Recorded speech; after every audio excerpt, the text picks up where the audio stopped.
فلا أقسم بمواقع النجوم وإنه لقسم لو تعلمون عظيم إنه لقرآن كريم في كتاب مكنون لا يمسه إلا المطهرون تنزيل من رب العالمين.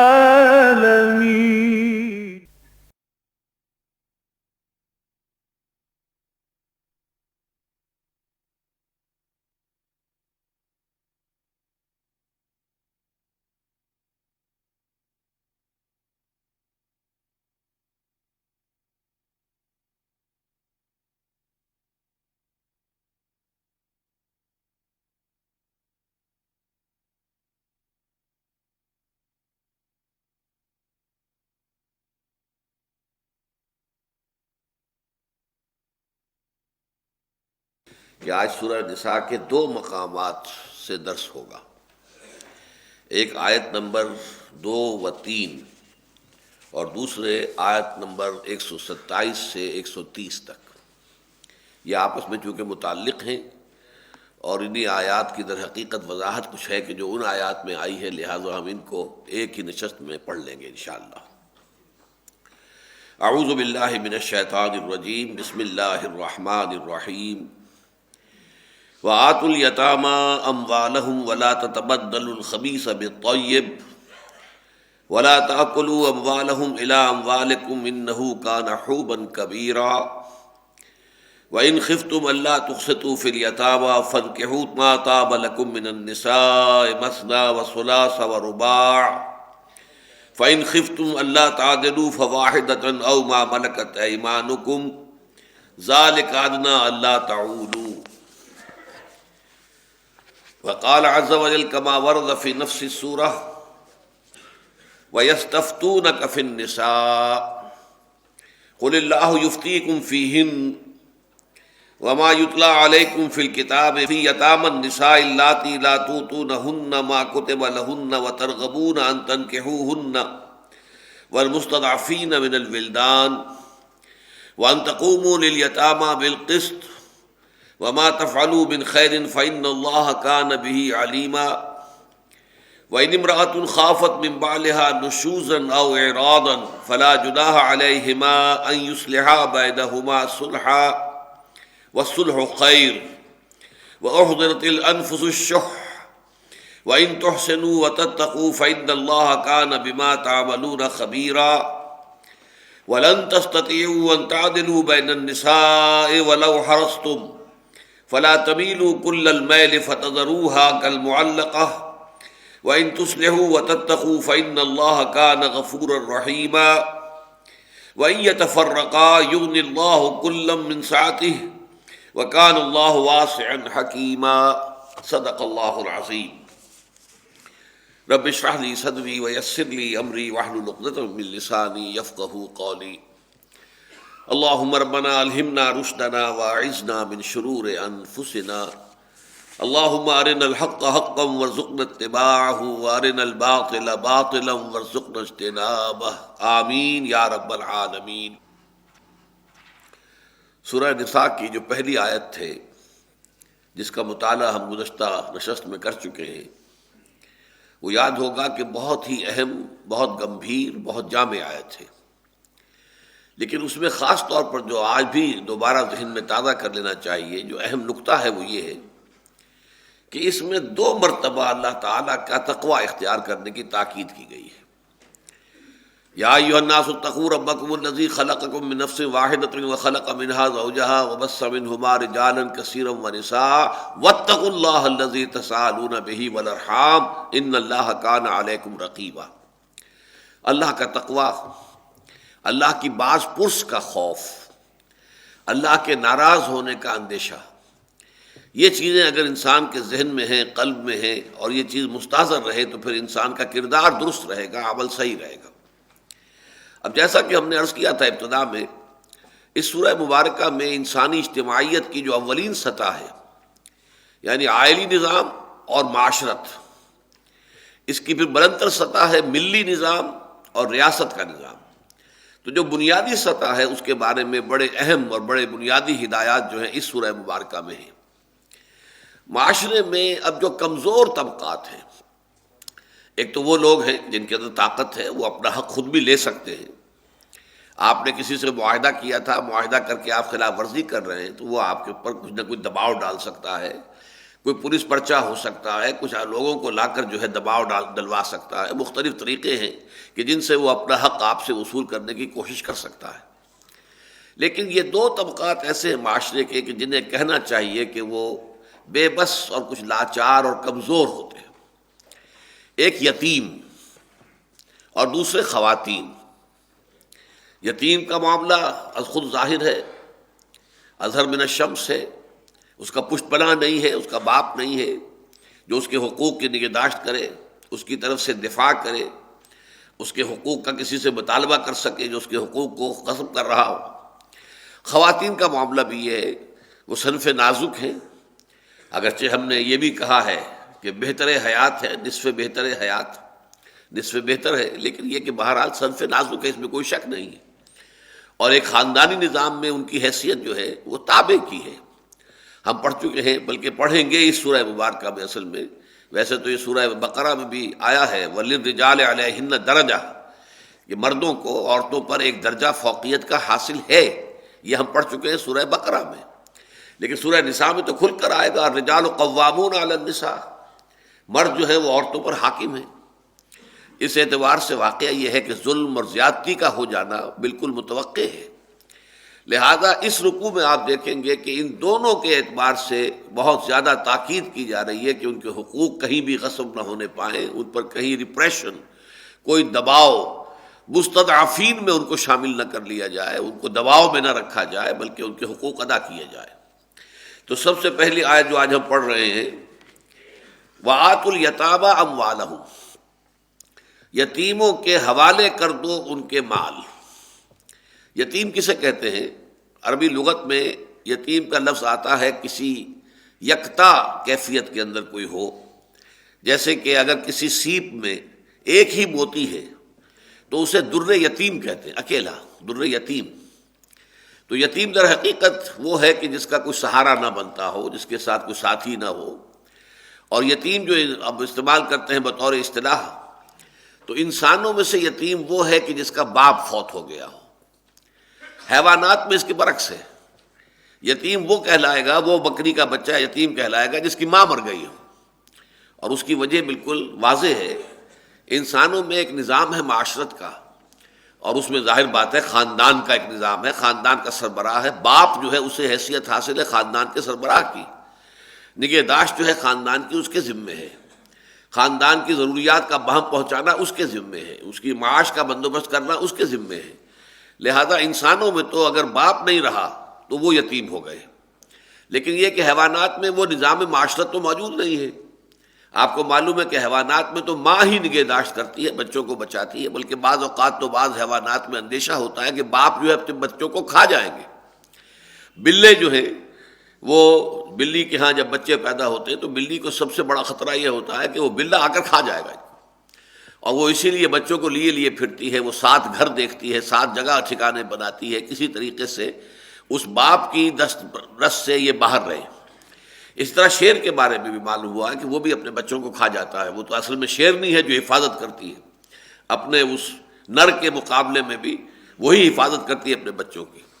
لہذا حیوانات میں یتیم وہ بچہ ہے کہ جس کی ماں مر گئی ہو، جبکہ انسانوں میں یتیم وہ ہے کہ جس کا والد فوت ہو گیا ہو۔ البتہ اس میں ایک بات اور نوٹ کر لیجئے، حضور نے فرمایا صلی اللہ علیہ وسلم لا یتما بعد الاحتلام، بچوں کے بالغ ہو جانے کے بعد پھر یتیمی کا معاملہ ختم ہو گیا، اب وہ یتیم نہیں کہلائیں گے جب بالغ ہو گئے۔ ظاہر بات ہے کہ لڑکوں میں بلوغت جو ہے وہ احتلام اس کی علامت ہے، تو لا یتم بعد الاحتلام، اب اس کے بعد کوئی یتیمی کا معاملہ نہیں ہے، یتیمی کے دائرے سے وہ آدمی نکل گیا، جو بالغ ہو گیا وہ گویا کہ اپنے قدموں پر اب خود کھڑا ہے۔ تو یہاں جو فرمایا جا رہا ہے وہ آتوا الیتامی اموالہم، پس منظر کیا ہے؟ اس معاشرے میں یتیموں کا مال ہڑپ کر جانا جو ہے وہ شیر مادر کی طرح لوگ اس کو سمجھتے تھے کہ جیسے کہ اپنی ماں کا دودھ پی رہے ہیں، ایسے یتیموں کا مال بھی ہڑپ کر لیا۔ اسی لیے جو ابتدائی صورتیں ہیں، یدعو الیتیم فذلک الذی یدعو الیتیم ولا یحض علی طعام المسکین وتأکلون التراث اکلا لما وتحبون المال حبا جما کلا بل لا تکرمون الیتیم ولا تحاضون علی طعام المسکین وتأکلون التراث اکلا لما وتحبون المال حبا جما، پوری کی پوری وراثت تم چاہتے ہو کہ سمیٹ کر خود ہی ہڑپ کر جاؤ۔ تو اس لیے پہلا حکم یہ دیا گیا کہ یتیم کا باپ اگر فوت ہو گیا ہے تو اس کے لیے جو بھی وہ بال چھوڑ کر مرا ہے اس کی حفاظت کرنا ذمہ داری ہے اس یتیم کے ولی کی، نہ یہ کہ وہ اس کو خود ہڑپ کر جائے۔ جب تک کہ وہ بچہ، آگے چل کر اسی رکوع میں بیان کیا گیا کہ جب تک وہ ہوش مند نہیں ہے، ابھی ناسمجھ ہے، اس وقت تک تو حفاظت جو ہے وہ ولی کرے گا، لیکن جیسے ہی وہ اس کو ہوش آ جائے، سمجھ آ جائے، وہ معاملات کے اپنے خیر و شر کو، برے بھلے کو پہچاننے کے قابل ہو جائے، پھر اس کے حوالے کر دینا اس کا مال لازم ہے، جس پر کہ پھر 2 گواہ بھی بنا لینے کا حکم دیا گیا ہے، تاکہ اس کے بعد کوئی اجتماع نہ رہے کہ یہ چیزیں اس کے والد چھوڑ کر گئے تھے، یہ میں آپ لوگوں کی گواہی کے ساتھ آج اس کے حوالے کر رہا ہوں۔ تو آتوا الیتامی اموالہم ولا تتبدلوا الخبیث بالطیب، اور ایسا نہ کرو کہ اپنی کسی خراب شے کو بدل لو اس یتیم کی کسی اچھی چیز سے۔ یعنی بھیڑیں بکریاں ہیں، یتیم کی بھی کچھ بھیڑیں بکریاں ہیں، اور جو آپ کا اس کا جو ولی ہے، چچا ہے یا کوئی اور ہے، ماموں ہے، کوئی ہو سکتا ہے، کوئی بڑا ہوگا تو اس کی کفالت میں ہے، اس کی بھیڑیں بکریاں ہیں۔ اب اعلیٰ نسل کی بھیڑیں یا بکریاں تو اپنے اس میں سے یتیم کے گلے میں سے نکال کر اپنے گلے میں شامل کر لی، اور جو ادنا قسم کی تھیں انہیں وہ یتیم کے گلے میں داخل کر کے تعداد برابر کر دی، اپنے ضمیر کو مطمئن کیا کہ تعداد تو میں نے برابر کر دی ہے نا۔ لیکن یہ تتبدل جو ہے، ولا تتبدلوا الخبیث بالطیب، کہ تمہاری جو شے ناقص ہے، ادنا ہے، خراب ہے، نہ بدل لو اس کو یتیم کے کسی اعلیٰ مال سے، عمدہ مال سے، بہتر مال سے۔ ولا تاکلوا اموالہم الی اموالکم، اور نہ ہڑپ کرنے کی کوشش کرو ان کے مال کو اپنے مالوں میں ملا کر، یعنی چلے جی ایک ہی، اب کیا 2 علیحدہ گلے کیا بنانے ہیں، ایک ہی گلہ بنائے رکھو، اور اس کے اندر بھی مال کے گڑبڑ کرنے کے اندر پھر زیادہ امکان ہو جائے گا کہ اس میں کوئی اونچ نیچ کی جا سکے۔ یا جیسے کہ یہ سرمایہ اس کا تھا، اب میری دکان ہے، میں یہ سرمایہ بھی اسی میں لگا لیتا ہوں۔ اب ظاہر بات ہے کہ یتیم جو ہے وہ اپنے مفادات کی نگہداشت نہیں کر سکتا، آپ نے اب اس کا سرمایہ بھی اپنے کاروبار میں لگا لیا تو ہو سکتا ہے کہ آپ اس میں پھر انصاف نہ کریں، اور اس کا جو حق بنتا ہے منافع کے اندر وہ اسے ادا نہ کریں۔ لہذا یہ گڑبڑ نہ کرو، علیحدہ علیحدہ معاملے کو رکھو۔ ولا تاکلوا اموالہم الی اموالکم، اپنے مالوں میں ان کے مال کو ملا کر، گڑبڑ کر کے اور الا ملا کر ان کے مال ہڑپ کرنے کی کوشش نہ کرو۔ انہ کان حوبا کبیرا، یقیناً یہ بہت بڑے گناہ کی بات ہے، بہت بڑی معصیت کی بات ہے، بہت بڑا گناہ ہے۔ اس آیت کے اترنے کے بعد، اور یہ نوٹ کر لیجئے کہ یہ مضمون چونکہ سورہ بقرہ میں بھی آیا ہے، لیکن اگرچہ سورہ بقرہ بحیثیت مجموعی وہ زمانہ نزول کے اعتبار سے سورہ نساء سے بہت پہلے نازل ہوئی ہے، وہ تو ہجرت کے فوراً بعد کی ہے، ہجرت سے لے کر اور غزوہ بدر تک کا زمانہ جو ہے سورہ بقرہ کی آیات کے نزول کا زمانہ ہے، جبکہ سورہ نساء جو ہے یہ تقریباً سن 6 کے اندر نازل ہو رہی ہے۔ تو اس اعتبار سے اگر غور کیا جائے تو سورہ نساء جو ہے وہ بہت بعد میں نازل ہوئی ہے، جبکہ سورہ بقرہ پہلے نازل ہوئی۔ لیکن اس مضمون میں یہ آیت جو ہے معلوم ہوتا ہے کہ پہلے نازل ہوئی ہے، اور سورہ بقرہ کی آیت جو ہے بعد میں نازل ہوئی، اس لیے کہ اس آیت کے نزول کے بعد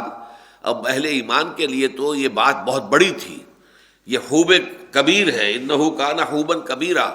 تو انہوں نے انتہا جو ہے احتیاط کی کرنی شروع کر دی۔ چنانچہ یہ کہ اگر ہانڈی بھی ہے تو یتیم کی علیحدہ پک رہی ہے، اس میں کتنی بوٹیاں ڈالی گئی ہیں وہ گن کر یتیم کو پہنچا دی جائیں، کہیں ایسا نہ ہو کہ آدھ سیر گوشت اپنا تھا اور آدھا پاؤ جو ہے اس کے اندر یتیم کا ملا کر، لیکن وہ آدھے پاؤ کی بجائے پھر جب کھانے بیٹھے تو اسے ایک چھٹانک ہی اس کے حصے میں آیا۔ اس طرح کا کوئی معاملہ نہ ہونے پائے تو انہوں نے بڑی احتیاط شروع کر دی، اگرچہ اس پر ان کو مشقت ہو رہی تھی، تکلیف جھیل رہے تھے، کہاں یہ کہ ایک ہانڈی پکے، کہاں 2 ہانڈیاں علیحدہ علیحدہ پکے، ان کا حساب کتاب پورا رکھا جائے۔ لیکن یہ کہ اس پر عمل کیا صحابہ کرام نے اسی شدت کے ساتھ، لیکن پھر اس کے بعد کچھ سوالات پیدا ہوئے تو اس کا جواب دیا گیا۔ وہ آپ کو یاد ہوگا سورہ بقرہ کی آیت نمبر 220 میں آپ کو سنا رہا ہوں، وَيَسْأَلُونَكَ عَنِ الْيَتَامَى، یہ سورہ بقرہ کی آیت ہے جو ہم پڑھ چکے ہیں، اور اے نبی یہ آپ سے یتیموں کے بارے میں سوال کر رہے ہیں۔ قُلْ إِصْلَاحٌ لَهُمْ خَيْرٌ، کہہ دیجئے کہ ان کے اصلاح کرنا، ان کے حالات کی بہتری چاہنا، یہ ہے اصل خیر، اصل جو بھلائی مطلوب ہے۔ یعنی ایک ہے قانون کی روح اور اس کا مطلوب و مقصود۔ تو یہ جو کہا جا رہا ہے کہ ان کے مال اپنے مال میں رلا ملا کر جو ہے انہیں ہڑپ کرنے کی کوشش نہ کرو، تو اس میں اصل میں جس شے سے روکنا مقصود ہے وہ یہ ہے کہ ان کے مال کو ہڑپ کرنا تمہارے پیش نظر نہ ہو، ورنہ فی نفس ہی یہ بات جو ہے جو تم پر گراں گزر رہی ہے، شاق گزر رہی ہے، تمہیں مشقت کرنی پڑ رہی ہے، یہ فی نفس ہی مطلوب نہیں ہے۔ لہذا فرمایا کہ اصل میں تو ہے اصلاح، قل اصلاح لہم خیر وَإِن تُخَالِطُوهُمْ فَإِخْوَانُكُمْ، اگر تم ان کے مال کو بھی اپنے مال میں رلا ملا لو، مخالطت کر لو، اس میں آپس میں ملا لو مال کو، تو کوئی حرج نہیں ہے، وہ بھی تمہارے بھائی ہیں۔ وَاللَّهُ يَعْلَمُ الْمُفْسِدَ مِنَ الْمُصْلِحِ، اور اللہ خوب جانتا ہے کون مفسد ہے کون مصلح ہے۔ اللہ تعالیٰ تو نیتوں کا جاننے والا ہے، کون واقعتاً یتیموں کی اصلاح حال کے لیے، ان کی بہتری کے لیے، ان کی بہبود کے لیے، ان کی خیر خواہی کے لیے یہ کام کر رہا ہے، اور کس کی نیت یہ ہے کہ ان کے مال کو اپنے مال میں ملا کے ہڑپ کر جائے، تو یہ چیز اللہ تعالیٰ کی نگاہوں سے مخفی نہیں ہے۔ واللہ یعلم المفسد من المصلح ولو شاء اللہ لعنتکم، اللہ چاہتا تو تمہیں اسی مشقت میں پڑے رہنے دیتا، اسی تکلیف میں ڈالے رکھتا کہ علیحدہ رکھو، ہر شے علیحدہ رکھو، ہر چیز کا علیحدہ حساب رکھو۔ اللہ تعالیٰ یہ حکم دے سکتا تھا، لیکن ان اللہ عزیز الحکیم، اللہ تعالیٰ عزیز ہے، زبردست ہے، وہ جو چاہے حکم دے سکتا ہے، اس کے حکم دینے کے اختیار پر کوئی تحدید اور کوئی لمیٹیشن نہیں ہے، لیکن وہ حکیم بھی ہے، کمال حکمت والا ہے، وہ حکمت کے ساتھ اپنے احکامات کے اندر کچھ رد و بدل کرتا رہتا ہے۔ چنانچہ پہلی بات جو آئی تھی وہ اس لیے آئی تھی کہ تمہیں اندازہ ہو جائے کہ یہ چیز جو ہے غیر شعوری طور پر بھی ہو سکتی ہے، تو مال جو ہے ان کے آپس میں گڑبڑ کر کے ہو سکتا ہے، غیر شعوری طور پر تمہارا ارادہ نہ بھی ہو، سوچا نہ بھی ہو، کوئی پختہ عزم نہ ہو، لیکن پھر بھی غیر شعوری طور پر ہو سکتا ہے کہ ایسا کر گزرو۔ لیکن اگر تم اپنی نیت کی پاسداری کرو گے اور اس کی حفاظت کرو گے اور اس کے اوپر خود نگرانی کرو گے،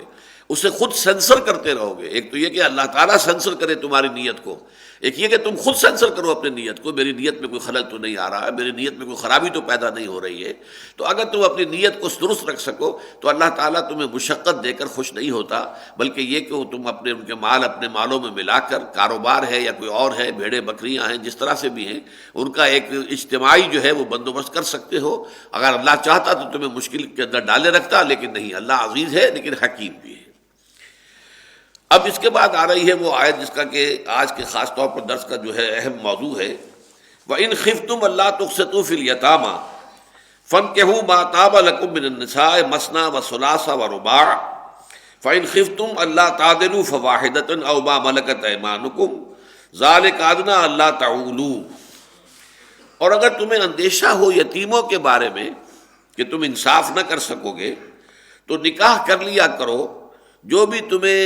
راست آئیں یا جو تمہارے لیے جائز ہو، عورتوں میں سے وہ دو بھی کر سکتے ہو اور تین بھی اور چار بھی۔ فَإِنْ خِفْتُمْ، پھر اگر تمہیں اندیشہ ہو کہ اللہ تعدلوا کہ تم عدل نہیں کر سکو گے، انصاف نہیں کر سکو گے، دو بیویاں ہیں لیکن ان کے حقوق کی ادائیگی کے اندر انصاف اور عدل کو اور قسط کو ملحوظ نہیں رکھ سکو گے، فَوَاحِدَةً، تو پھر ایک ہی پر اکتفا کرو، او ما ملکت ایمانکم، ہاں اس کے علاوہ ہو سکتا ہے ملک یمین ہے، کوئی لونڈی ہے جو شرعی اعتبار سے اور اسلامی قانون کے عین مطابق تمہاری لونڈی ہے، تمہاری ملکیت ہے۔ ذالک ادنیٰ اللہ تعولوا، یہ بہت قریب ہے اس سے کہ تم کہیں بہت زیادہ جھک نہ جاؤ، ایک ہی طرف جو ہے تمہارا میلان نہ ہو جائے۔ یہ آیت اس اعتبار سے ذرا مشکلات القرآن میں سے ہے کہ اس کا ایک مفہوم تو جو فوری طور پر سامنے آتا ہے، اور خاص طور پر جو موجودہ حالات ہیں، ماحول ہے، پس منظر ہے۔ ایک زمانہ تو وہ تھا کہ جہاں پر ایک شخص کی ایک شادی ہونا جو ہے وہ ایک عجوبہ سمجھی جاتی تھی، عام طور پر تعدد ازدواج جو ہے وہ گویا کہ رول تھا، تمام ممالک میں، تمام تہذیبوں میں، تمام دنیا میں یہ معاملہ تھا۔ خاص طور پر جن لوگوں کی کوئی حیثیت ہوتی تھی، کوئی قبیلے کا سردار ہے، کوئی چھوٹا موٹا جو ہے کسی گھرانے کا سربراہ ہے، تو اس کے لیے تو سوال ہی پیدا نہیں ہوتا تھا کہ ایک بیوی ہو، اس کے لیے متعدد بیویاں ہوتی تھیں۔ حضرت داؤد کے بارے میں جو آتا ہے، حضرت سلیمان کے بارے میں جو آتا ہے، یہ چیزیں تو روایات سے ثابت ہے۔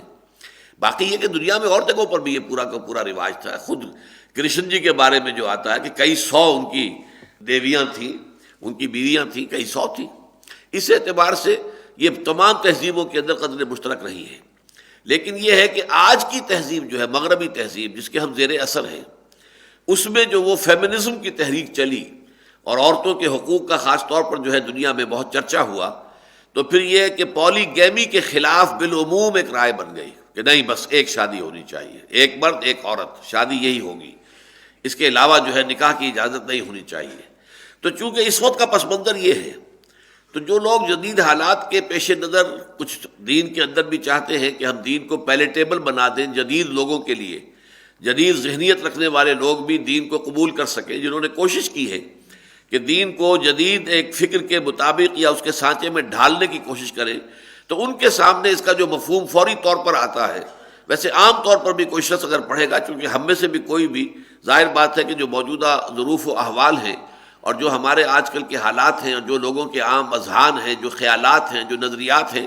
تو ہم بھی ان سے کلیتاً جو ہے وہ محفوظ نہیں ہیں، وہ ہمارے ذہنوں پر بھی سب کانشیس مائنڈ میں ان کا اثر ہوتا ہے۔ لہذا یہ مفہوم سامنے یہ آتا ہے کہ ان خفتم اللہ تقسطوا فی الیتامی، کہ اگر تم یہ اندیشہ رکھتے ہو کہ یتیموں کے معاملے میں تم انصاف سے کام نہ لے سکو گے، فانکحوا ما طاب لکم من النساء، تو تم شادیاں کر لیا کرو ان کے ماؤں میں سے جو تمہیں پسند ہو۔ یعنی یتیم ہے، کوئی ایک شخص ہے، اس کا وہ فوت ہو گیا ہے، اس کا بھائی ہے، چاہے وہ خود شادی شدہ موجود ہے، اس کے پاس بیوی موجود ہے، لیکن وہ یہ سوچ کر کہ میرے بھائی کے یہ بچے ہیں، رل جائیں گے، یہ اگر ماں سے، یا تو یہ کہ ظاہر بات ہے کہ ماں کوئی اور شادی کرے گی تو وہ اس کا جو نیا شوہر ہوگا وہ یہ جو ربیب کہلاتے ہیں کہ جو کسی عورت کے ساتھ بچے آ رہے ہوں تو وہ وہاں پر اس کو حقیقی اولاد کا مقام تو حاصل نہیں ہوتا۔ لہذا یہ اس کے اندر مصلحت ہے کہ میں شادی کر لوں، اور میں شادی جو ہے اس اپنی بیوہ بھابھی کے ساتھ شادی کر لوں، تاکہ اس طور سے یہ ہے کہ بچے گھر کے گھر میں رہ جائیں۔ اسی طرح اگر کوئی وراثت کا معاملہ ہے تو وہ بھی کوئی جھگڑے میں نہ پڑے، بلکہ یہ کہ خاندان کا نظام جو ہے وہ برقرار رہے۔ آج کل تو یہ چیزیں تقریباً ناقابل قیاس ہیں، تقریباً ناقابل تصور ہیں، لیکن قبائلی زندگی میں تو بالعموم ایسا ہوتا ہے، اور ایسا ہونا جو ہے بالکل قرین قیاس بھی ہے، بلکہ عین فطرت کے مطابق ہے۔ لیکن یہ کہ یہ مفہوم جو سامنے آتا ہے، وَإِنْ خِفْتُمْ أَلَّا تُقْسِطُوا فِي الْيَتَامَىٰ فَانكِحُوا مَا طَابَ لَكُم مِّنَ النِّسَاءِ مَثْنَىٰ وَثُلَاثَ وَرُبَاعَ، اگر تمہیں اندیشہ ہو کہ تم یتیموں کے بارے میں تم انصاف نہ کر سکو گے، تو پھر تم ان کی ماؤں میں سے جو تمہیں بھلی لگے، جو تمہیں راس آئیں یا جو تمہارے لیے جائز اور حلال ہو، ان سے شادی کر لو۔ یعنی یہ ہو سکتا ہے کہ وہ بھابھی جو ہے وہ اپنی بہن کی سگی بہن ہو اپنی بیوی کی، تو ظاہر بات ہے کہ دو بہنوں کو تو ایک نکاح میں جمع نہیں کیا جا سکتا، لہذا اس سے نکاح نہیں ہو سکتا۔ تو پھر جو تمہارے لیے جو بھی جائز ہو ان سے تم شادیاں کر لو، دو دو، تین تین، چار چار۔ لیکن یہ اگلا مضمون میں بعد میں لوں گا، پہلے اسی کو سمجھ لیجئے۔ یہ مفہوم ہے جو آج کل عام ہمارے جدید ذہن کے لوگ اس آیت کا لیتے ہیں۔ اس میں بھی ایک بات نوٹ کیجئے کہ یتیم کے لفظ کو تو عام رکھا گیا ہے، لیکن النساء جو ہے وہاں پر کہیں لکھا ہوا نہیں ہے کہ یہ یتیموں کی مائیں ہوں، لیکن نساء جو ہے عام ہونے کے باوجود اس کا خاص معنی کیے گئے یتیموں کی ماؤں سے شادیاں کر لیا کرو۔ اس میں ایک قباحت تو یہ سامنے آتی ہے کہ چونکہ قرآن مجید میں کسی اور مقام پر ایک سے زائد شادیوں کا ذکر موجود نہیں ہے، لہذا گویا کہ اگر اجازت ہے اسلام میں ایک سے زائد شادیوں کی تو وہ صرف اس شکل میں ہے کہ یتیموں کی ماؤں سے شادیاں کی جائیں۔ یہ ایک مغالطہ پیدا ہوتا ہے کہ جو بالفعل غلط ہے، بالبداہت غلط ہے، حضور کے طرز عمل سے، صحابہ کے طرز عمل سے، اجماع امت کے طرز عمل سے بالکل غلط ہے، خلاف ہے۔ تو ایک تو یہ کہ اس کی دلیل بن سکتی ہے اگر یہاں پر امہات الیتامہ مراد لیا جائیں، النساء کی بجائے، عام خواتین کے بجائے یتیموں کی والدائیں جو ہیں وہ اگر قرار دیا جائے، تو اس کا مطلب یہ ہے کہ اس آیت کی روح سے پھر اس نکاح جو ہے ایک سے زائد وہ صرف اس شکل میں جائز ہوگا کہ یتیموں کی ماؤں سے شادی کی جائے۔ ایک تو یہ جو ہے اجماع امت کے خلاف ہے۔ دوسرا میں در حقیقت جو اصل قباحت واقع ہوتی ہے وہ یہ ہے کہ جو ایک حدیث معصور بھی ہے، حضور صلی اللہ علیہ وسلم سے منقول ہے، حضرت عائشہ صدیقہ رضی اللہ تعالی عنہا سے ہے، حدیث کی روح سے جو آتی ہے تفسیر یہ اس کے خلاف پڑتی ہے، اور خود قرآن مجید میں آیت نمبر 127 ہے، اسی لیے میں نے ان آیتوں کو بھی آج پڑھا ہے، تو اس حوالے سے اس 127 آیت کے بھی خلاف جاتی ہے۔ تو یہ چیز سمجھ لیجیے اچھی طرح کہ یہاں مراد اصل میں کیا ہے، وَإِنْ خِفْتُمْ أَلَّا تُقْسِطُوا فِي الْيَتَامَى، اگر تمہیں اندیشہ ہو کہ یتیم لڑکیوں کے تم حقوق ادا نہیں کر سکو گے۔ یہاں یتامہ جو ہے لفظ عام ہے، لیکن یہ کہ اس دوسری تفسیر کی روح سے اس کو خاص کیا گیا ہے کہ یتیم لڑکیاں، یتیم لڑکیاں۔ ہوتا کیا تھا، یہ حضرت عائشہ صدیقہ رضی اللہ تعالی عنہ فرماتی ہیں، اور یہ صحیح بخاری کی حدیث ہے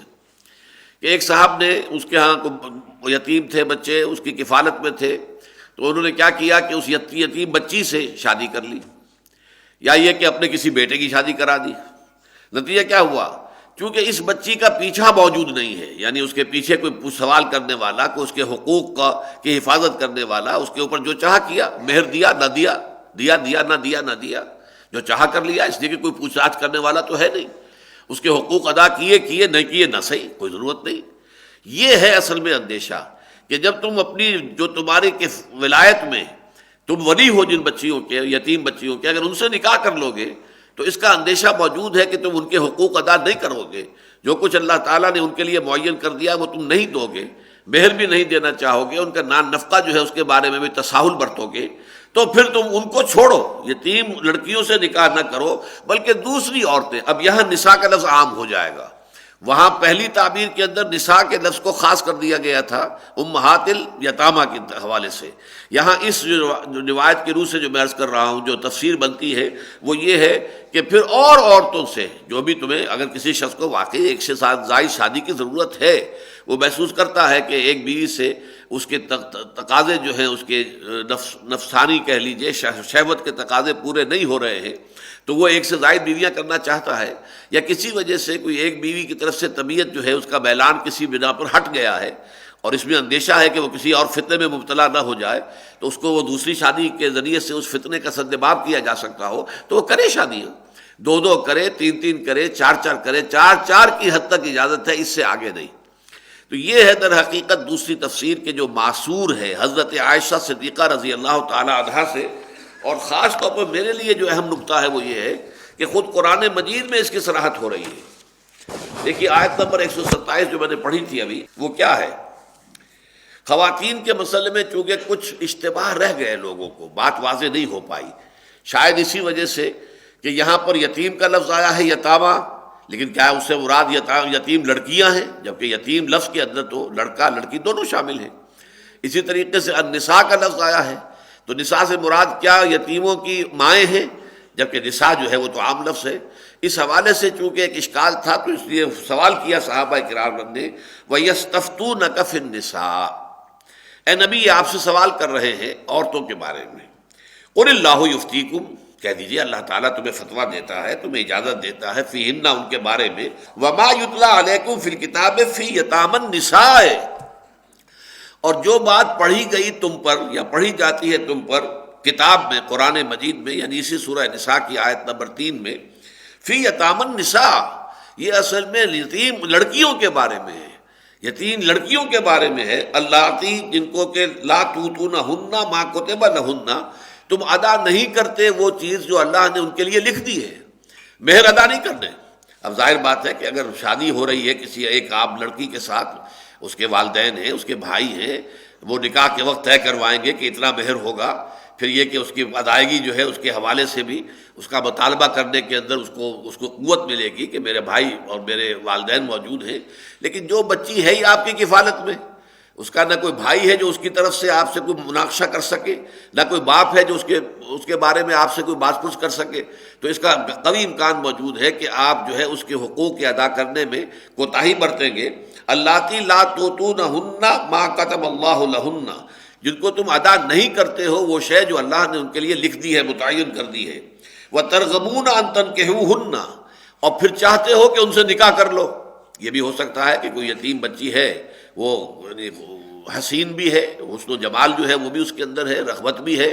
پھر یتیم بھی ہے، بے کس اور بے سہارا بھی ہے، کوئی اس کی طرف سے بولنے والا نہیں، کوئی اس کی طرف سے بات پوچھ کرنے والا نہیں، یہ دونوں فیکٹرز بھی جمع ہو سکتے ہیں۔ ترغبون ان تنکحوہن، تم چاہتے ہو کہ ان سے نکاح کر لو بغیر مہر ادا کیے، یا بس صرف ایسے ہی کہہ دیا ادا نہیں کیا۔ والمستضعفین من الولدان، اور بچوں میں سے بھی جو چھوٹے بچے ہیں جنہیں تم دبا لیتے ہو، وان تقوموا للیتامى بالقسط، پھر دوبارہ تاکید کے ساتھ یتیموں کے ساتھ تو تم پورے طریقے پر عدل و انصاف کے ساتھ قائم رہو، وان تقوموا للیتامى بالقسط، قائم رہو یتیموں کے حق میں پورے عدل اور انصاف کے ساتھ، وما تفعلوا من خیر فإن اللہ کان بہ علیما، اور جو بھی کوئی خیر تم کماؤ گے تو اللہ تعالیٰ اس کو خوب اچھی طرح جاننے والا ہے، جو نیکی کرو گے، جو بھلائی کرو گے، اللہ تعالیٰ، ظاہر بات ہے کہ ایک یتیم بچی سے اگر نکاح کیا کسی شخص نے، لیکن پھر یہ کہ اس کے سارے حقوق بھی ادا کیے اور اس کے لیے جو ہے اس کے اندر کوئی کبھی کوتاہی نہیں کی، اس کا احترام اسی طرح کیا جیسے کہ کسی باپ والی جو لڑکی ہے اس کو بیاہ کے لائے ہو، تو اس کے اندر اور نیکی ہے، نیکی پر نیکی ہے، اس کے اندر یقیناً یہ کہ یتیم بچی کی جو ہے وہ سرپرستی بھی ہو جائے گی۔ تو جو کوئی خیر اگر تم کرو گے تو جیسے وہاں دیکھا تھا کہ اگر تم مال کو ہڑپ کرنے کی نیت سے تم مال جو ہے اپنے اور یتیموں کے جمع کر رہے ہو ایک جگہ پر، تو اللہ کے ہاں وہ بہت بڑا گناہ شمار ہوگا۔ لیکن اگر یہ نیت نہیں ہے اور تم یتیموں کے احوال کی اصلاح کے لیے چاہتے ہو، آسانی چاہتے ہو، تو تمہیں اجازت ہے، تو اللہ تعالیٰ جانتا ہے، واللہ یعلم المفسد من المصلح۔ اسی طرح یہاں پر بھی سمجھ لیجئے۔ تو یہ ہے در حقیقت اس آیت کی وہ تشریح جو حضرت عائشہ صدیقہ رضی اللہ تعالیٰ عنہ سے مروی ہے کہ لوگ ایسا کر لیتے تھے، اس پر ایک صحابی نے ایسا کیا تھا جس پر کہ یہ آیت نازل ہوئی، شان نزول ہے، اور اس سے یوں سمجھیے کہ ہمارے سلف میں اس پر اتفاق اور اجماع ہے۔ البتہ جدید ذہن سے جو متاثر ہیں، جن کے اذہان مسموم ہیں جدیدیت سے، تو انہوں نے یہ تفسیر کی ہے کہ یہاں مراد ہے یتیموں کی مائیں، یتیموں کی ماؤں سے منکرین حدیث نے یہ تفسیر کی ہے، بلکہ اس سے بھی آگے بڑھ کر ایک اور بھی تفسیر انہوں نے کی ہے، وہ میں بعد میں بتاؤں گا کہ اس میں کیا کیا مغالطے ڈالے گئے ہیں۔ تو اس زمانے میں فرمایا کہ اگر یہ حال ہے وَإِنْ خِفْتُمْ أَلَّا تُقْسِطُوا فِي الْيَتَامَى فَانكِحُوا مَا طَابَ لَكُم مِّنَ النِّسَاءِ مَثْنَىٰ وَثُلَاثَ وَرُبَاعَ فَإِنْ خِفْتُمْ أَلَّا تَعْدِلُوا فَوَاحِدَةً، پھر اگر تمہیں اندیشہ ہو کہ تم عدل سے کام نہیں لے سکو گے تو پھر ایک پر اکتفا کرو، او ما ملکت ایمانکم،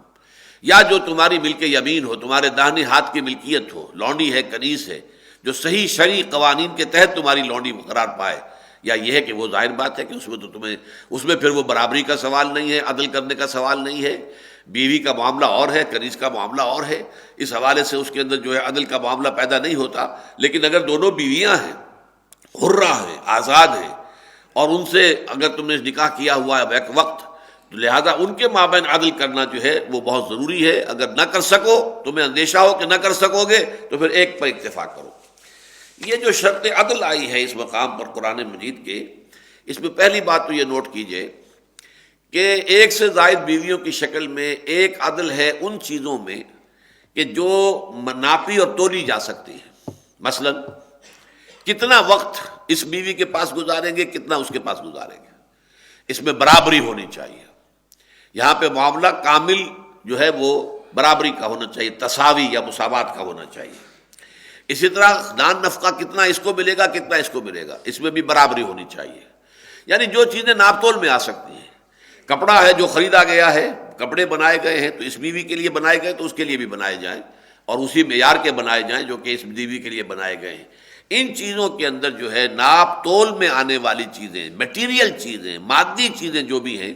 ان کے بارے میں مکمل مساوات اور اس میں انصاف کا یہ تقاضا کہ بالکل برابری ہو، یہ وہ شے ہے جو ہمیں سنت نبوی سے ملتی ہے علی صاحب الصلاۃ والسلام۔ آپ کو معلوم ہے کہ حضور کی متعدد ازواج تھی، لیکن آپ نے باریاں مقرر کی تھیں، باری سے آپ شب باسی اختیار کرتے تھے۔ ایک اہلیہ کے ہاں آپ ایک رات میں ٹھہر رہے ہیں تو دوسری اہلیہ کے ہاں اگلی رات میں ہے۔ باری کے بعد پھر جب جس کا نمبر آئے گا، 8 دن کے بعد آئے، 9 دن کے بعد آئے، بیک وقت 8 سے زیادہ نہیں رہی ہیں، تو 8 دن کی باریاں جو ہے وہ مقرر تھیں۔ تو اس طریقے سے وہ باری سے وقت گزارنا۔ اسی طریقے سے آپ کا جو صبح کا وقت تھا وہ تو زیادہ تر گزرتا تھا تبلیغ اور تعلیم اور تنقیب اور جو بھی انتظامی امور ہوتے تھے مسلمانوں کے، تو یہ تو اس میں لگتا تھا۔ لیکن عصر سے مغرب تک کا وقت آپ نے رکھا ہوا تھا کہ اس میں تمام ازواج کے ہاں ایک چکر لگاتے تھے، 5-5 7-7 منٹ، کیونکہ ورنہ تو صورت یہ ہو جائے گی کہ ایک زوجہ محترمہ سے ملاقات اب 8 دن کے بعد ہوگی، اس پورے عرصے میں کوئی ربط اور کوئی تعلق کی صورت آئے گی نہیں۔ لیکن یہ کہ شام کو عصر سے اور مغرب کے درمیان آپ نے وہ ایک گشت کا انداز، 4-4 5-5 6-6 منٹ ایک ایک کے پاس گئے، حال پوچھ لیا، کچھ گفتگو ہو گئی، اور اس میں بھی بالکل مساوات تھی۔ چنانچہ وہ مشہور واقعہ ہے کہ حضرت زینب بنت جحش رضی اللہ تعالی عنہ کے ہاں کہیں سے کوئی شہد آ گیا تھا مغافیر کا، تو وہ انہوں نے پیش کیا حضور کو، اس کو نوش فرمانے میں کچھ وقت زیادہ لگ گیا۔ اگلے روز پھر حضور تشریف لائے، پھر حضرت زینب نے شہد پیش کر دیا، پھر تاخیر ہو گئی۔ اب کھلبلی مچی، بقیہ تمام جو ازواج مطہرات ہیں، خاص طور پر ان میں جو سر فہرست تھیں ابو بکر کی بیٹی حضرت عائشہ رضی اللہ تعالی عنہ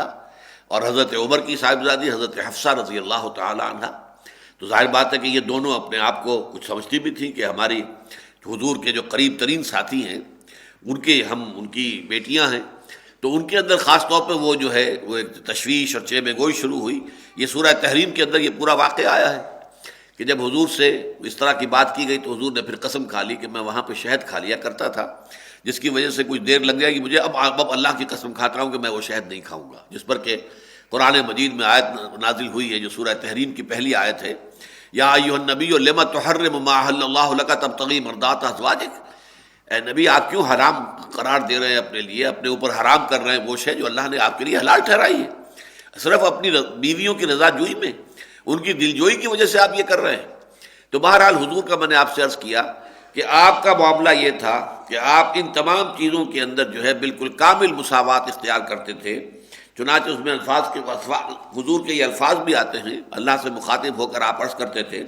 اللہم ھذا قسمی فی ما املکو، اے اللہ یہ تو میری تقسیم ہے ان چیزوں کے بارے میں جس میں مجھے اختیار ہے، نان نفقہ سب کا برابر، کپڑے سب کے برابر، وقت ان کے ساتھ سب سے برابر، یہ تو ٹھیک ہے، یہ تو میرے اختیار میں ہے۔ اللہم ھذا قسمی فیما املکو، جس چیز کا کہ مجھے اختیار ہے، فلا تلمنی فیما تملکو ولا املک، تو اے اللہ مجھے ملامت نہ کیجو اس چیز پر کہ جس کا اختیار تیرے ہاتھ میں ہے، میرے ہاتھ میں نہیں ہے۔ یعنی یہ قلبی میلان ہے، کسی زوجہ محترمہ کی طرف آپ کا رجحان زیادہ ہے، کسی کی طرف کم ہے، اس کے بہت سے اسباب ہو سکتے ہیں، ٹھیک ہے، یعنی حسن و جمال بھی ہو سکتا ہے، اس میں بھی کوئی بات ایسی نہیں بری نہیں ہے۔ قرآن مجید میں سورہ احزاب میں فرمایا گیا وَلَوْ أَعْجَبَكَ حُسْنُهُنَّ، اب آپ کے لیے مزید نکاح کرنے کی اجازت نہیں ہے، خواہ کسی کا حسن آپ کو زیادہ ہی آپ کی نگاہوں میں کھپ جائے پھر بھی آپ کو اجازت نہیں ہے۔ تو قرآن مجید تو ان چیزوں کے بیان میں بھی کوئی جو ہے جھجک محسوس نہیں کرتا۔ ایک انسان کو لازماً جو ہے وہ میلان زیادہ ہو جائے گا اگر کوئی جو اہلیہ جو ہے وہ زیادہ خوبصورت ہے۔ پھر اس کے علاوہ یہ کہ قلبی میلان میں کسی کی ذہانت اور فطانت کے اعتبار سے ہو سکتا ہے، کسی کے اندر کوئی اور فن، کوئی اور ہنر ایسا ہے جس کی وجہ سے قلبی میلان ہو جائے، تو یہ مختلف اسباب ہو سکتے ہیں کہ جس کی وجہ سے قلبی میلان جو ہے ایک کی طرف زیادہ ہو ایک کی طرف کم ہو، اور اس کا انسان کو اختیار حاصل نہیں ہے۔ فیما تملک ولا املک، یہ اختیار تو تیرے ہاتھ میں ہے، میرا دل تو تیرے ہاتھ میں ہے نا، جیسے کہ حدیث میں آتا ہے کہ تمام انسانوں کے دل جو ہیں اللہ کی 2 انگلیوں کے مابین ہیں، یصرف کیف یشاء، تمام انسانوں کے دل اللہ کی 2 انگلیوں کے مابین ہے، جدھر چاہتا پھیر دیتا ہے۔ تو یہ دل جو ہے میرا وہ میرے اختیار میں نہیں ہے، وہ تیرے اختیار میں ہے، لہذا اس میں اگر کوئی اونچ نیچ ہو جائے، کوئی کمی بیشی ہو جائے تو پروردگار مجھے پکڑیو نہ، اس کے اوپر مجھے کوئی ملامت نہ کیجو۔ یہ ہے وہ چیز کہ جس کے بارے میں یوں سمجھ لیجئے کہ حضور کا معیاری طرز عمل، اب یہاں نوٹ کر لیجئے حضور کی شخصیت، حضور کا مقام، اور جس درجے آپ نے اس کا اہتمام کیا ہے، شاید کسی دوسرے شخص کے لیے قطعاً ناممکن ہو، اس لیے کہ میں وضاحت اس کی آگے کر دوں گا ابھی، کیونکہ اس کی وضاحت آئی ہے آیت نمبر 129 میں، اس مقام پر کہ جس کو ہم نے دوبارہ 127ویں آیت پڑھی تھی، اب 129ویں آیت میں نکال لیجئے۔ وَلَن تَسْتَطِيعُوا أَن تَعْدِلُوا بَيْنَ النِّسَاءِ، اور تم ہرگز بھی استطاعت نہیں رکھتے کہ عدل کر سکو عورتوں کے مابین۔ وَلَوْ حَرَصْتُمْ، چاہے تم کتنی ہی خواہش رکھو، کتنی ہی تمہارے اندر حرص ہو، کتنی ہی تمہاری جو ہے وہ تمہارا ارادہ ہو، فَلَا تَمِيلُوا كُلَّ الْمَيْلِ، تو دیکھو پورا سارا کا سارا رجحان کسی ایک طرف نہ کر دو، فَتَذَرُوهَا كَالْمُعَلَّقَةِ، کہ دوسری بیوی جو ہے وہ معلق ہو کر رہ جائے، یعنی درمیان میں لٹکی ہوئی ہے، نہ شوہر والی ہے، شوہر کا کوئی ادھر اس کی طرف توجہ نہیں ہے، کوئی اس کی جانب جو ہے کوئی رجحان نہیں، کوئی میلان نہیں، کوئی گفتگو نہیں،